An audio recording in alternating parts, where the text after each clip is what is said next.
जय हिंद जय भारत दोस्तों।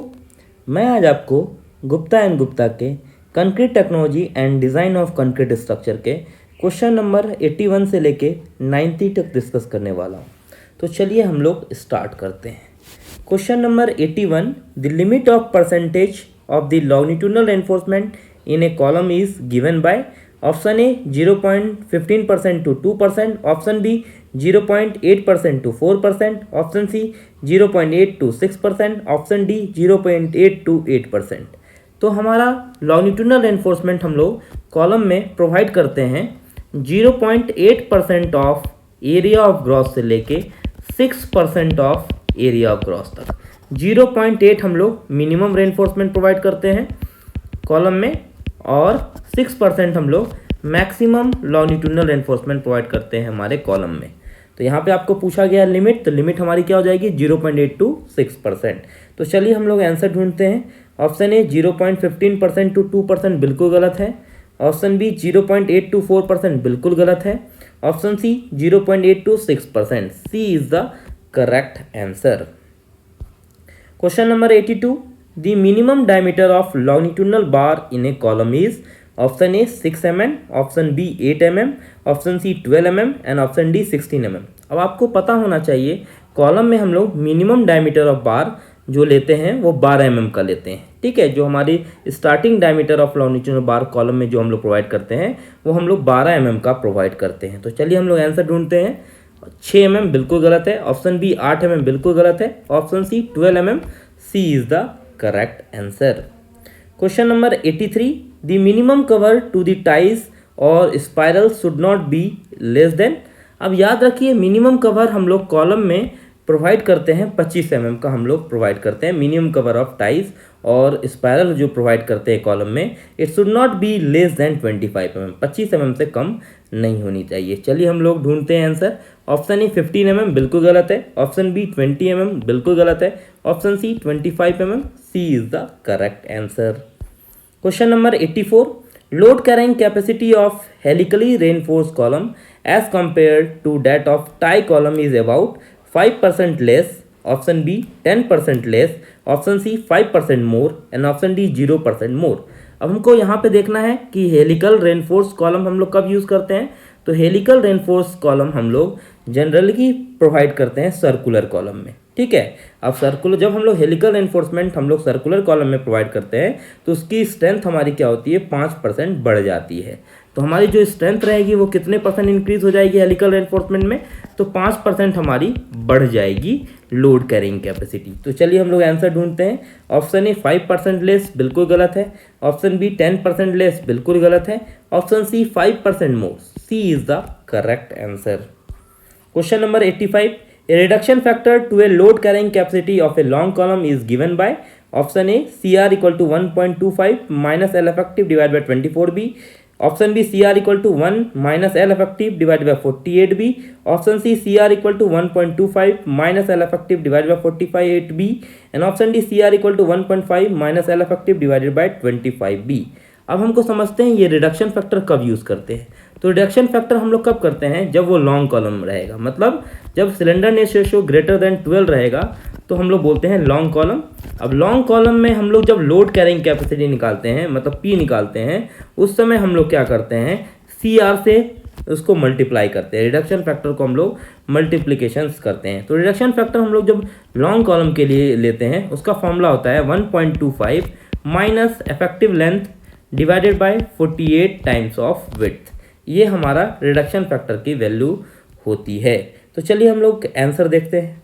Option A 1.25 minus L effective 24 भी बिल्कुल गलत है, option B 1 minus L effective into 48 भी बिल्कुल गलत है, option C CR equal to 1.25 minus L effective divide by 48 भी।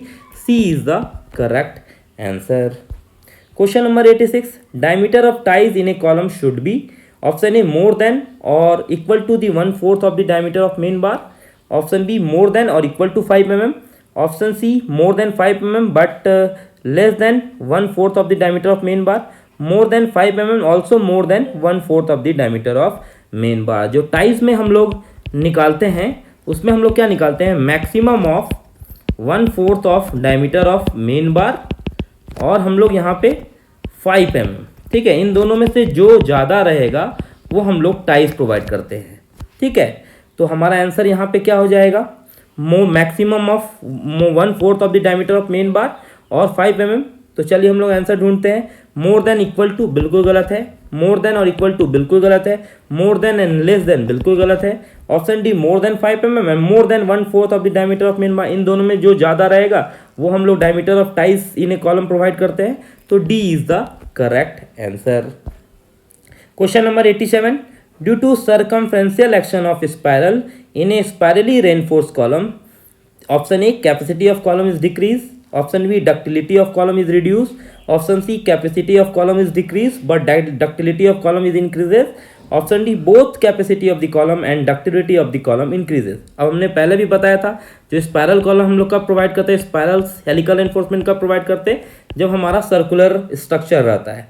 तो उस समय हमारी लोड कैरिंग कैपेसिटी क्या हो जाती है, बढ़ जाती है। अगर load carrying capacity of column बढ़ेगी तो डक्टिलिटी भी ऑब्वियस सी बात है वो बढ़ेगी, मतलब दोनों हमारी इंक्रीज होगी। तो चलिए हम लोग आंसर ढूंढते हैं। Option A capacity of column is decrease बिल्कुल गलत है, option B ductility of column reduce बिल्कुल गलत है, option C capacity of column is decreases बिल्कुल गलत है, option C D both the capacity of the column and ductility of the column increases. That's why D is the correct answer. Question number 88, maximum percentage reinforcement in case of slab is limited to, option A 2, option B 4, option C 6 and option D 8। Beam and slab के लिए जो हमारी maximum reinforcement रहती है हमारी कितनी रहती है, 4% ऑफ एरिया ऑफ ग्रॉस हम लोग प्रोवाइड करते हैं। बीम एंड स्लैब के लिए हम लोग maximum reinforcement 4% of area of gross लेते हैं। ठीक है, 4% को हम लोग और क्या लिख सकते हैं, 4/100 ऑफ AG, इसको हम लोग और क्या लिख सकते हैं, 0.04 ऑफ AG भी लिख सकते हैं। तो यहाँ पे हमारा maximum reinforcement in case of slab में क्या रहेगा, 4% रहता है। तो चलिए हम लोग आंसर ढूंढते हैं। ऑप्शन ए 2 बिल्कुल गलत है, option B 4 is the correct answer. Question number 89, which of the following reinforce concrete retaining wall is suitable for height beyond 6 metre, option A L shaped, option B T shaped, option C counter fort type and option D all of the above. जब हमारी retaining wall की height हमारी 6 metre से ज़्यादा रहती है तो हम लोग क्या करते हैं, counter fort retaining wall provide करते हैं उसके सपोर्ट के लिए। ये याद रखिएगा आप लोग, काउंटर फोर्ट रिटेनिंग वॉल हम लोग कब प्रोवाइड करते हैं, जब रिटेनिंग वॉल की हाइट 6 मीटर से ज़्यादा रहती है। तो चलिए हम लोग आंसर ढूंढते हैं। ऑप्शन ए L शेप बिल्कुल गलत है, ऑप्शन बी T शेप बिल्कुल गलत है, option C counter fort retaining wall, C is the correct answer. Question number 90, for the designing of retaining wall, minimum factor of safety against overturning is taken as, option A 1.5, option B 2, option C 2.5 and option D 3.0। देखिए IS code में हमारा क्या लिखा हुआ है, according to the clause number 20 IS 456 में हमारी क्या दी गई है कि factor of sliding and overturning दोनों की वैल्यू हमारी ग्रेटर देन 1.4 से ज़्यादा होनी चाहिए।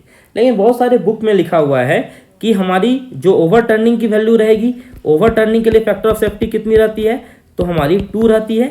और यही चीज़ हमारी स्लाइडिंग के लिए हम लोग फैक्टर ऑफ सेफ्टी कितना लेते हैं, तो स्लाइडिंग के लिए हम लोग फैक्टर ऑफ सेफ्टी 1.5 लेते हैं। लेकिन अकॉर्डिंग टू IS 456 क्लॉज में लिखा हुआ है कि हमारी स्लाइडिंग एंड ओवरटर्निंग के factor of safety greater than 1.4 होनी चाहिए। तो यहाँ पे पूछा गया है factor of safety against overturning के लिए, तो ओवरटर्निंग के लिए कितनी होती है, तो ओवरटर्निंग के लिए हमारी फैक्टर ऑफ सेफ्टी 2 से ज़्यादा होगा, 2 लेते हैं हम लोग या 2 लेते हैं, और स्लाइडिंग में हम लोग 1.5 लेते हैं। तो यहाँ पूछा गया है ओवरटर्निंग के बारे में।